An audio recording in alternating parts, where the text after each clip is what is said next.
Hey, welcome back to our second section on the nervous system. In the last section, we just started to break down and try to understand what this whole nervous system was all about. This time, we're going to go a little bit further and we're going to look specifically at the brain in this. I guess it's a brief, smaller section of the nervous system. In the third section, we'll go a little bit further and look at some deeper parts of the brain and how to manipulate different parts of the brain as well. Starting off, let's try to see what's in this brain as a whole. So, if you try to visualize what a brain looks like, and I'll give you an image in just a second. Um, it's like that weird noodly mass that if I was to plop a brain on your table right now, it's like a weird noodly mass. That's the cerebrum. And the cerebrum has two different halves to it. If you look at it down the middle, there's like a slit right down the middle. It splits it off into two different hemispheres.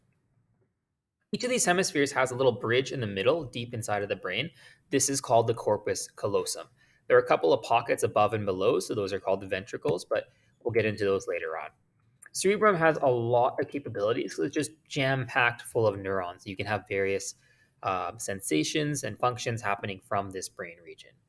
The hemispheres themselves are then divided by various folded sulci. So there's different folds and grooves inside of the brain, and that gives you lobes.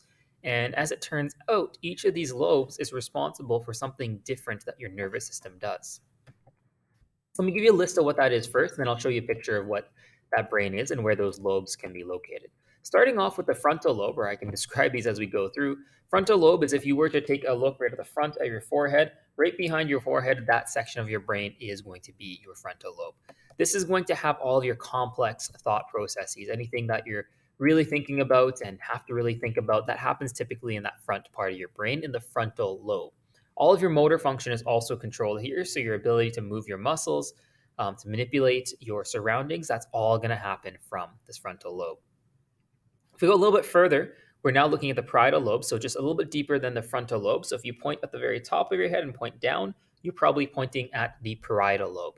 This is your sensation region for your brain. So all of your major primary sensations are going to be here.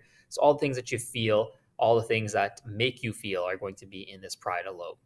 At the very back of your brain, so the back of your head, typically when you have a headache, this is the part of your brain that responds. This is called the occipital lobe, and this is your visual cortex. In this region, you're going to interpret the things that you see, so from your surroundings. It sounds kind of weird because your eyes are on the front and the occipital lobe's on the back, but we're going to get into this when we talk about senses in a later lesson. But at the back of your eyes, you have a nerve called the optic nerve, and it crosses over and it ends up in the back of your brain where it's interpreted. And the reason why you typically get headaches in this part of your brain is due to overstimulation. Too much light, too much information coming in through your eyes. That's why it feels good when you have a headache, you close your eyes or you cover your head, you turn off the lights, that sort of thing. It's just because you're giving that occipital lobe a chance to relax. And lastly, around your temples on the sides and just wrapping around the sides of your head, this is going to be your temporal lobe.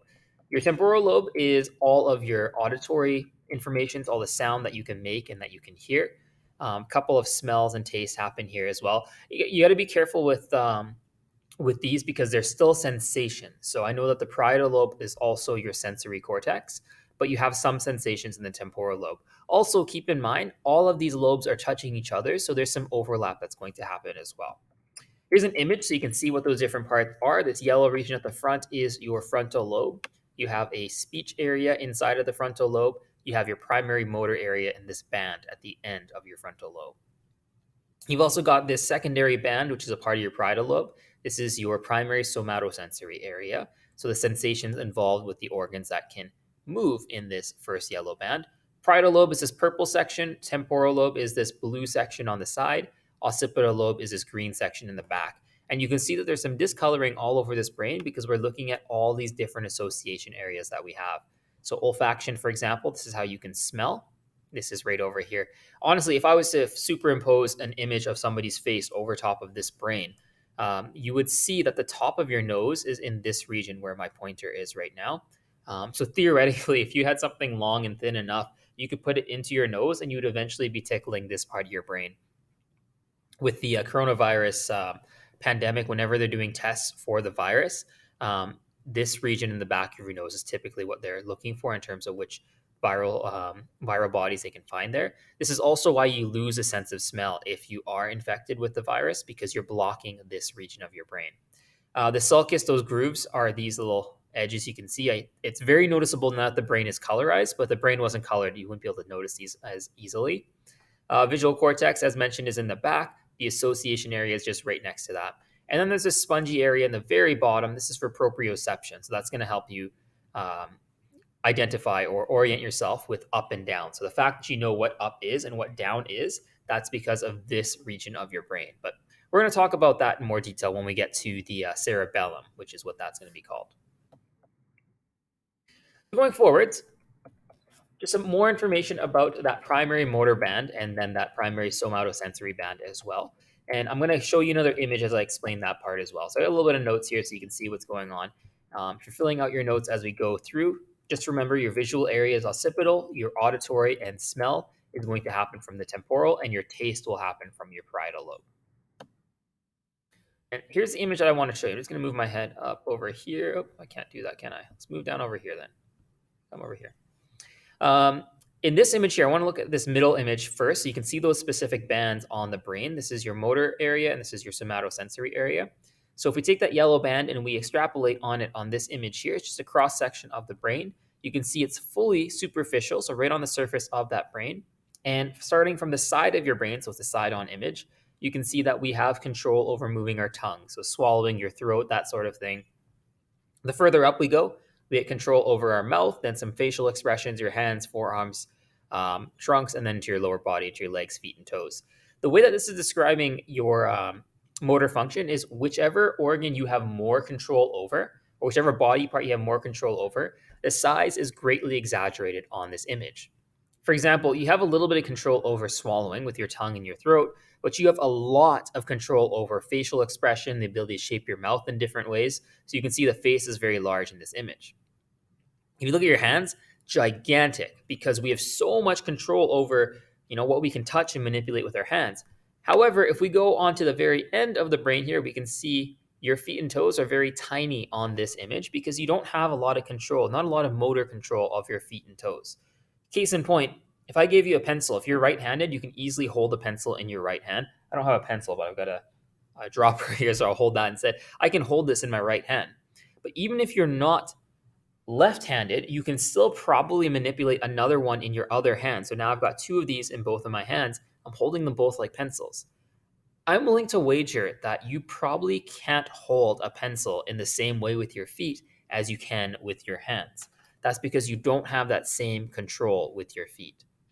If we move into your somatosensory area, it corresponds to your motor area. So where you can control your swallowing, that's where you get sensations on your throat and on your tongue. Same thing, everything is grossly exaggerated so you can see which parts of your body have more sensation. So your teeth and gums, not so much, but the lips are gigantic because we have lots and lots of sensation on our lips. We need to know what's coming into our bodies when we eat, for example. Your hands, fingers, and thumbs, again, you're manipulating your environment with your hands, so you have to have lots of control and a lot of sensation there. But as you go further into your body, you lose that sensation, right? We don't go around touching things with our neck. We don't go touching things with our thighs. We typically touch things with your hands and fingers. Also, added into your sensations, they've added the genitals into this region here. And you can see it's in this deep folded region of the somatosensory area. And that's mainly because if there was any major physical trauma to your brain, this part of your brain is less likely to get damaged. And when you really break down biology to its core basics, the whole purpose is to, one, survive and then to reproduce. So even if there was brain trauma, a person could still reproduce because their genitals still have that sensation if that was the sole biological purpose. As we continue on, we'll look at some processing centers. So processing centers are how the body receives that information from various different parts of your brain, because whenever you get a sensation, you don't just get one sensation. You get a plethora from all sorts of different areas. For example, right now, you're getting visual sensations by looking at your screen. You're getting auditory by hearing my voice. You're getting probably thermoregulatory. So like if you're warm, you're cold, or you're feeling pretty content, you're still getting temperature sensations of the room, pressure sensations of the room, that sort of thing. If you're not smelling anything right now, it's because you're getting the smell of the air. It's pretty clean. So you're getting olfactory sensations. You're getting a ton of them. And depending on which ones they are, they have to combine together to give you some sort of integrated response. So all those sensations are combining together to give you those sensations. Now, the interesting thing that happens in your body is if we can integrate sensations for other experiences, we can also integrate them for communication. And two of those are the way that we can speak and perceive speech. One of those is your Wernicke's area. This is in the left side, but on your temporal lobe, so somewhere in this region here. And the other one is going to be your Broca's area, which is close to this part of your brain. So it's on your left hand side, somewhere close to the front. The Wernicke's area is your ability to understand written and spoken word. So I'm speaking in English, and if you're a native English speaker, and if my voice is clear enough, you can understand what I am saying. If, however, you're not an English speaker, you're someone who's learning English, maybe as a second or a third or some other language, even though what I feel is speaking clearly, it might not feel clear to someone who doesn't understand. It's because their Wernicke's area hasn't quite figured that out for my speech. If you have a developed Wernicke's area, this part of learning is something that you can do. Even if English is not your first language, you can learn from someone speaking English as this area develops. Same thing with written language. When I write something down, you might understand what I'm writing. If this isn't your first language, or if I write a complicated word, even if you are an English speaker and I write, say, something very scientific, if you can figure out what's going on with the word, if you can break it down by reading it, that's also part of your Wernicke's area. An example of this is in my grade 9 class, I teach them about DNA. And I tell them that DNA stands for deoxyribonucleic acid. If you think about it, if I write down deoxyribonucleic acid, you might be able to figure out what makes up that structure just by breaking down the word. Especially if you're a native speaker, you can figure out that if you put D in front of a word, it means that you're removing something. Deoxy means you're probably removing some sort of oxygen. Ribo, probably some sort of sugar. And nucleic acid. Nucleic you might not know, but acid, you have an idea what acid is, even if you don't know what an acid is. So breaking things down like that, understanding what they are, is likely due to your Wernicke's area, which is on the left side of your temporal lobe. The Broca's area is on the left side of your temporal lobe for Wernicke's area. On the left side of your frontal lobe, you have your Broca's area, and that's your ability to change the shape of your mouth to make different words. Here in North America, we don't have a very well developed Broca's area. We often just speak English, maybe English and French, and very few people English and Spanish. But you go to other parts of the world and you've got teenagers in like Europe, they're speaking 4 or 5 languages by the time they're teenagers. This is because they have a strongly developed Broca's area. They're able to shape their mouth in different ways to make the different sounds. They can understand the different sounds. They can make the different accents and fit in. We struggle with that. If you can't make an accent, it's probably because you don't have a very well developed Broca's area, and unfortunately, that's just how it is in North America. But if we try to break it down, we can understand a few things about speech language and how that develops in people if we understand this Broca's area. For example, a couple of instances. Let's think about little kids, for example. Really young kid who's just learned how to talk. So think of any little kid that you see and you've spoken to them before, and they have this really immature way of talking where their R's end up becoming more like W's, and they talk like this, and they sound like they're very, very immature, and they can't quite say and pronounce all their words properly. This is because they haven't quite developed how to shape their mouth to make that R sound with the letter R. So as a result, they have like this almost a lisp or almost a speech impediment in the way that they speak. Most of the time, through practice, kids in North America will figure that out. And by the time they are a little bit older, 10, 11 years old, they will have removed that from their system and they're able to speak with the full pronunciation of the R's. If kids don't get that practice or that encouragement, even as they proceed past 10, 11 years old, they will permanently have this speech impediment where they are unable to pronounce that R sound. So you might meet some people later in life and they still talk with this W sound instead of a R sound when it's the R letter. If you want to see that in a large scale development, you go to places like in China where the language doesn't have an R sound. So even though people in China are extremely well developed with that Broca's area, they often struggle. So if you're a native Chinese speaker and you don't have an English background, you often struggle with the R sounds. You'll see lots of people that speak Chinese, When they try to speak English, they can speak extremely well. They can pick up the language fascinatingly well, but they struggle with the R sound because that is something they've never practiced before. And when you shape your mouth, you look at the camera for a second and see when I make an R sound, my mouth makes a certain shape, and when I make a W sound, after the W and the R, it seems like I'm shaping my mouth in the exact same way. That's why people from that part of the world will often pronounce their R sounds with a W sound instead. It's just this Broca's area that's doing that. If we go a little bit further into the brain, we've got this white matter that's on the inside that's supposed to insulate all of your neurons. If we go further than that, you've got this section of basal nuclei, which is just a little bit of gray matter, and it's so that you can fire some neurons and integrate that information. So the information is coming into your brain, it goes to this gray matter, and then it has to go somewhere else in your brain. It has to pick that information up. That's going to happen deep within your brain. That allows you to fine tune how you can respond to the various sensations that you have, and you can coordinate that as well. If you lose this ability, it's often due to a disease like Huntington's or Parkinson's. So you lose the neurotransmitters. You still get the signal, but you can't send the signal to the next neuron. So just something to keep in mind that there are illnesses that affect this deeper connection in your brain. Um, Currently, there's not really any way of fixing that yet, but I'm sure there are some treatment options that and a lot of good research that's happening to manage both Parkinson's and Huntington's.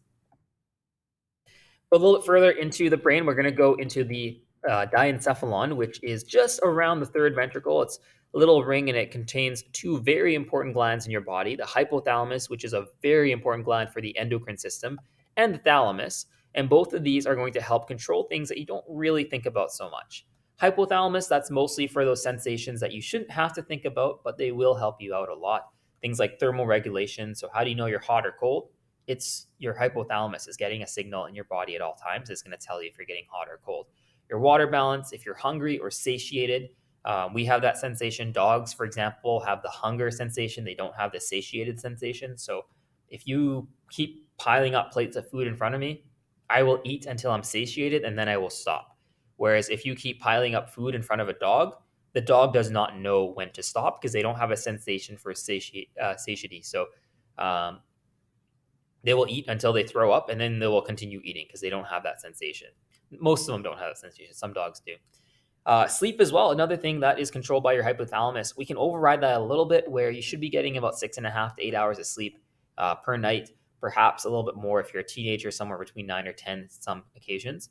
Um, but sometimes we kind of don't play with that properly, especially for those of us that are going into post-secondary education.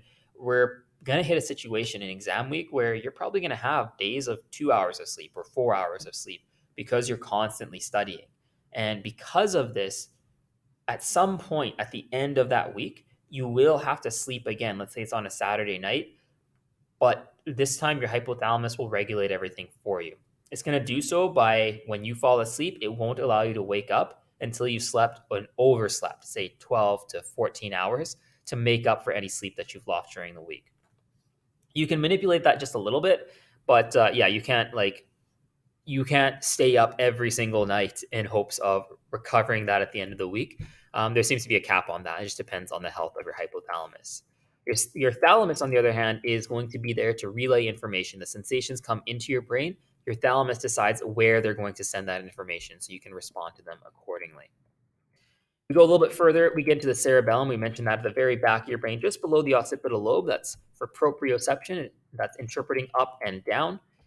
This gets information for intended versus actual movements. So, for example, if you're walking, you have to put one foot forward, then the next. So, let's say you put your left foot first and then your right foot forwards. And you follow this in a arithmetic pattern. But if you try to change this pattern, it's not very easy to walk. For instance, if you try to walk with both feet at the same time, you can't do it. If you try to walk with neither of your feet, you can't do it. If you try to walk where you step on your left foot for twice as long as your right foot, you can do this, but you have to actively think about it. And it's your cerebellum that's going to do this. It's going to coordinate what you want to do versus what you actually do. If you impair the cerebellum, you start to lose that ability. For example, people that are intoxicated. So if you had alcohol in your system, it starts to impair the cerebellum where you lose that coordination. And that's why people that are drunk, for instance, or even if they're not drunk, if they had a couple of drinks, they start to lose some of that coordination because they still know how to walk, right? Like you don't forget how to walk, but you can't coordinate that movement. You can't tell your body to move your left foot at the same time as when you want to move it. So you start to stumble, and then that becomes harder because you lose your balance. You have to recalculate and recalibrate how to respond to that. It's really hard to control this section of your brain. Certain careers, certain occupations, certain activities can improve this part of your brain. Take a look at soccer players, for example, often players that play on the wing. They're very agile. They can do a lot of different movements with their legs without losing their balance. They can confuse their opponent, and then they can change direction on a fly. Dancers, again, ballet, for example, if you're a ballerina from a very young age, you have great control over the cerebellum, where if you do make a mistake and you lose your balance, your cerebellum is so well configured that you can recalculate and recover from that without actually injuring yourself. Whereas if someone like me who's never done ballet in his life tries to do ballet, the moment I lose my balance and I try something I can't do, I probably won't recover from that. I'll probably end up falling and hurting myself a little bit because I don't have that same control over that cerebellum. We go a little bit further into the brain. We're going to look at the brain stem. So the brain stem is either deep in your brain, or you can consider that an extension of your spine. This is your primitive brain. It includes the medulla, the midbrain, and the pons. Midbrain is there for very, very simple reflex movements of just your head, so not the rest of your body, and then breathing. Your ability to breathe is controlled by your midbrain. Look at really simple evolutionary organisms, like look at small mammals, for instance. They need to breathe, they need to have some simple reflexes to move their head. That's all they really need in order for more complex function. They don't really have much more than that. The other parts of that are controlled by the medulla. The medulla is going to control your heart rate, your breathing, so you don't have to think about that. Your ability to swallow, to cough, and to vomit. If you go even deeper down the evolutionary chain, like say to a jellyfish doesn't have any of those swallowing, coughing, or vomiting features. It doesn't have a medulla. It has a structure called a medulla, but not the medulla oblongata. So when a jellyfish eats, it kind of just places itself over its food and starts to digest it, but it doesn't have the ability to close itself up, eat that food. So it's very possible that a current could push the jellyfish away from its food and it loses its food. So it's nice that we have this brain stem for some of those primitive functions. Anywho, we're going to pause here for a little bit before we jump into part three. The part three, I want to talk about how you feel some of the more major emotions, things like stress, anxiety, how to manage those sorts of things, and how to control those parts of your brain. And I want to get into how we can impair parts of our brain with the various substances that can come into our body. So we'll take a look at that in this third section. But for the time being, we're going to pause here just so we can break it up into some reasonable parts. Thank you for sticking through with all of this. If there are any questions, feel free to send me an email. Otherwise, I hope you have a fantastic day, and we'll pick this up in a little bit on part three.